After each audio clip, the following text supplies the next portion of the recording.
Vous arrive-t-il d'être perfectionniste? Perfectionniste au point de ne pas arriver à avancer, au point de toujours revenir sur les moindres détails. Pourquoi je vous parle de ça? En fait, c'est notre 9e défi pour les 30 jours de défi pour fêter avec vous mes 30 ans d'entrepreneur. Et donc, pourquoi je vous parle de ça? Parce que la vidéo précédente, où il y avait un certain nombre de contenus, de valeurs, j'espère, pour pouvoir vous livrer les profils neuropsychologiques pour vous permettre d'être aligné avec vos talents, avec vos forces, eh bien, si vous regardez cette vidéo, j'arrête pas de faire des Alors, il est évident que, en fait, il y a quelques années de cela, j'aurais refait encore la vidéo. Là, je me suis dit, bon, allez, c'est bon, c'est pas grave. J'espère qu'il y a suffisamment de valeur pour pouvoir ne pas avoir à refaire la vidéo. Et en fait, au jour d'aujourd'hui, le défi que je vous propose, donc pour ce 9e défi, c'est de vous exercer à répétition et à répétition. Si c'est quelque chose qui vous gêne, pour avancer, j'ai 2 en fait, astuces à vous proposer pour pouvoir justement annihiler cet état d'esprit de perfectionnisme. Le premier, en fait, c'est de se dire et de comprendre que, en fait, si on est perfectionniste, c'est parce qu'on a cette petite moulinette là dans l'esprit, tout sans arrêt, on est trop mental et on se dit sans arrêt, est-ce que ça va être à la hauteur? Est-ce que ça va être bien? Est-ce que je vais pouvoir? Est-ce que ce que je fais, ça va plaire?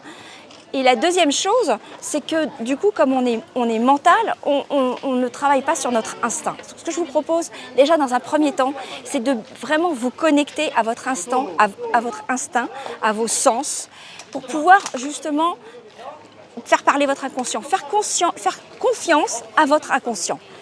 Et pour cela, en fait, il n'y a pas 36 000 choses à faire.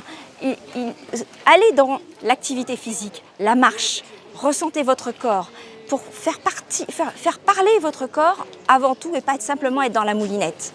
Ça, c'est franchement, ça marche. Faites de la marche, justement. Donc, vraiment, ça fonctionne bien. Et puis, la deuxième chose que je vous propose, c'est de véritablement pouvoir être dans un état d'esprit de progression. Un de mes mentors, Martin Latulippe, dit souvent « faites 1000 fois une chose au lieu de faire 1000 choses une fois ».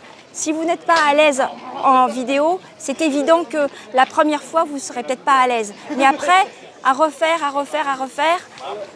forcément on se perfectionne, forcément on progresse. Donc faites-vous confiance et ne soyez pas trop dans l'exigence, ne soyez pas trop dur avec vous-même la première fois. Voilà, c'était les 2 astuces pour vous permettre d'avancer et de ne pas être toujours trop dans le je refais et donc ne pas être trop perfectionniste. Voilà, donc c'était donc la 9e astuce sur ces 30 défis. Le 9e défi sur ces 30 défis pour pouvoir fêter avec vous mes 30 ans d'entrepreneur et surtout pour ne pas rater le 10e défi et tous les autres qui vont suivre, alors abonnez-vous en bas de cette vidéo. Merci beaucoup de votre attention et de votre confiance et je vous dis à très vite dans une prochaine vidéo pour le 10e défi. Ciao!